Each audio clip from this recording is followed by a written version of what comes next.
Hello, everyone, and welcome back to Big Ten Under 10 on the Hoosier Network. I'm Graham Nash, of course, next to Adam Oppenheim, and we are extremely excited to bring you this episode of Big Ten Under 10. For the first time in Big Ten Under 10 history, we've got a very special guest joining us to help us break down some wrestling. But before we do that, let's get you the scores for men's basketball.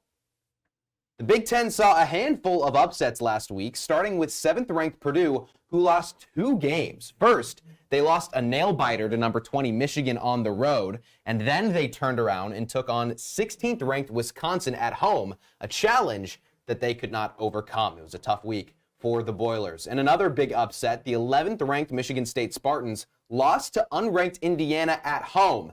MSU did, however, bounce back to beat unranked Illinois by 14 on the road, making head coach Tom Izzo the all-time winningest head coach in Big Ten play, just ahead of IU legend Bobby Knight. Moving past the upsets, number 25 Maryland took down unranked Nebraska by 8 and unranked Iowa by a whopping 26 points. And lastly, 20th ranked Michigan also took down Ohio State in Columbus by 3. Adam, let's start with the Boilermakers. What on earth happened to them last week? Yeah, it was a rough couple of games. I'm going to start in the game against Michigan. They had 3 top scorers. Trey Kaufman-Renn went for 22. Braden Smith had 24. Fletcher Loyer had 15. No one else was able to score in double digits or near that. They had 0 points off their bench. Cam Heide and Miles Colvin, who were supposed to take big jumps to their sophomore year, just only upped their points per game by 1 or 2 points, which is not good enough when you lose such a presence like Zach Edey. Speaking of a presence down low, they're last in the Big Ten in blocks. 1.8 a game is not enough. As good as Trey Kaufman-Renn is as a scorer, they do not have enough paint protection. Caleb Furst is their other forward that they start. He's not a guy who's going to athletically wow you, especially on the defensive end. And then talking about the Wisconsin game, Purdue shot 52% from the floor, 10 for 22 from 3. That's just under 50%. 16 for 21 from the line. Only 4 turnovers. How did they lose? They gave up 61.5% from the floor for Wisconsin, 40% from 3, 75% from the line.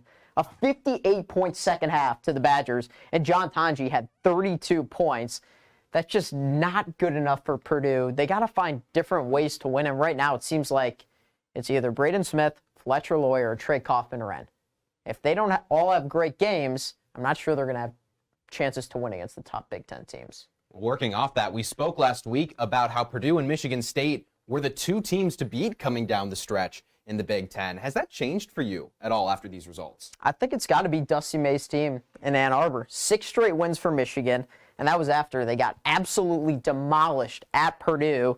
And all of the 6 wins by 4 points or less. I know we saw the half quarter for Indiana cut that lead down to 3 at the end when the game was over. But still, Michigan in close games, they found ways to win games. It's just such an interesting lineup because they have Danny Wolf and Vlad Golden, 2 transfers, 2 7-footers who play, pick and rolls with each other. That does not happen a lot across the college basketball landscape. And then they have experienced guards, and they have a guy from Auburn like Trey Downson, and then off the bench, Roddy Gale, who transferred over from Ohio State. You don't see that too often. Had a really good game against his former team. But the sign of a really good Big Ten team is winning on the road. They've done that. At Rutgers, not an easy place to win in Piscataway. At Indiana Assembly Hall, not easy either. And then at Ohio State, their rivals, picking up another clutch win. I don't know what Dusty May has been able to do at Michigan, but it sure is incredible the turnaround from Juwan Howard teams who could not stay in Big Ten games to Dusty May inspiring his guys, bringing 5 or 6 transfers, and they're the top team in the Big Ten right now. Yeah, great story for Dusty May's squad. We're going to move on to wrestling. There were only 3 ranked dual meets last week, but they were big ones. I'll get you the results quickly so we can introduce and hear from our special guest. There were 2 big road wins for 2 top teams. First, number 1 Penn State took down number 8 Ohio State in Columbus, 27-13. Secondly, number 3 Iowa handled number 6 Minnesota, 23-11. And lastly, number 12 Rutgers demolished unranked Michigan State at home, 28-7.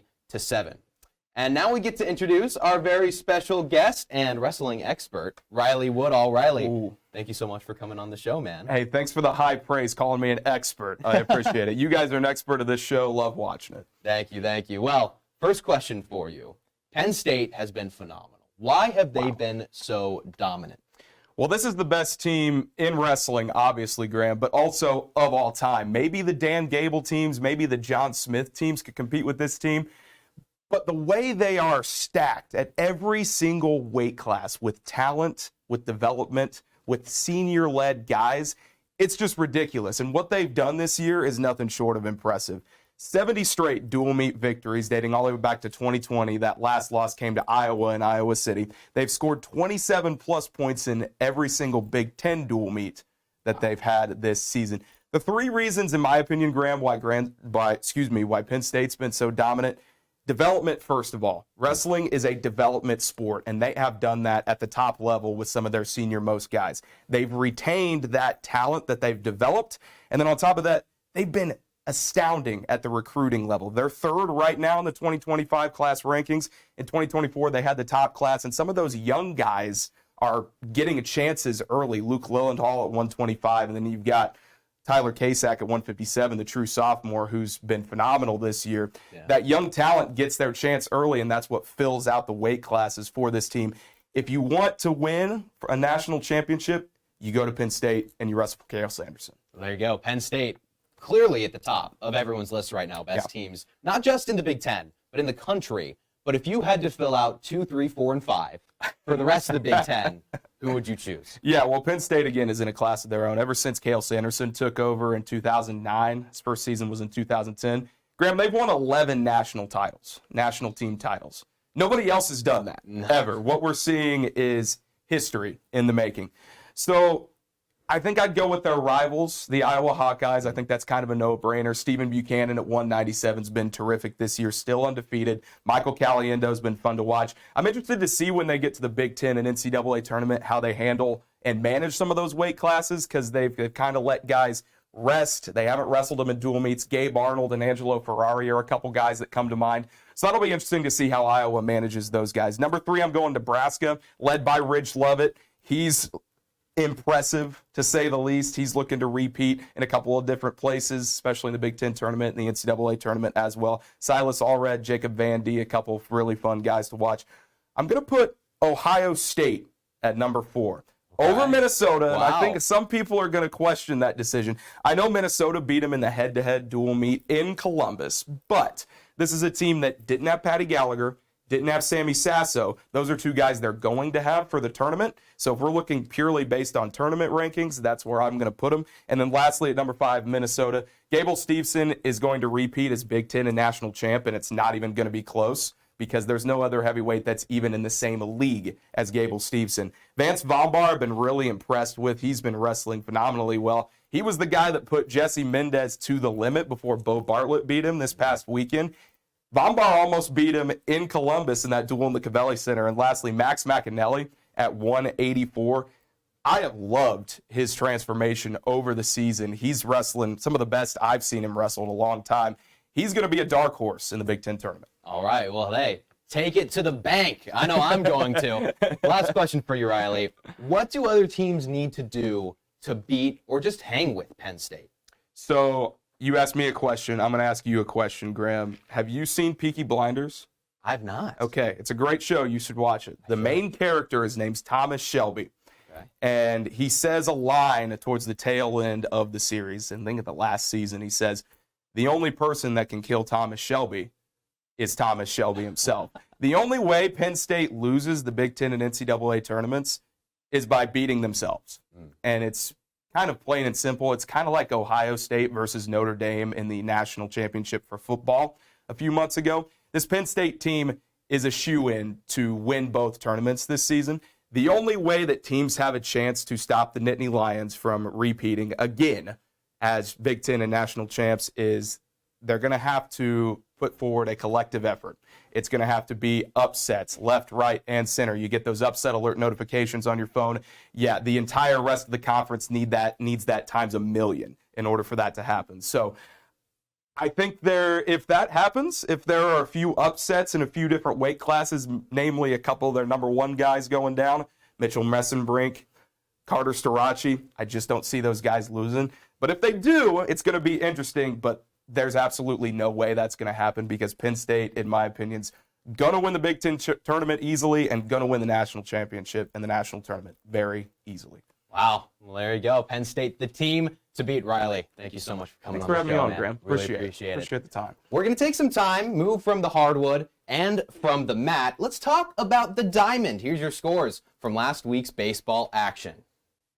23rd ranked Maryland is the only ranked Big Ten team this season, and they're 2-1 to start out. They lost to unranked Ball State, but took down UAB and Mercyhurst. Unranked Illinois, who won the regular season Big Ten championship last year, is also 2-1 to start the season. They played Abilene Christian 3 times, beating them twice and falling once. The defending Big Ten tournament champions Nebraska is also 2-1 to start out the season. They lost their season opener to UC Irvine, but then beat 16th ranked Vanderbilt and San Diego State. The last notable that we'll mention is Indiana baseball, who finished just behind Illinois and Nebraska last season. They're 0-4 to start out this season. 2 of their losses came in extra innings.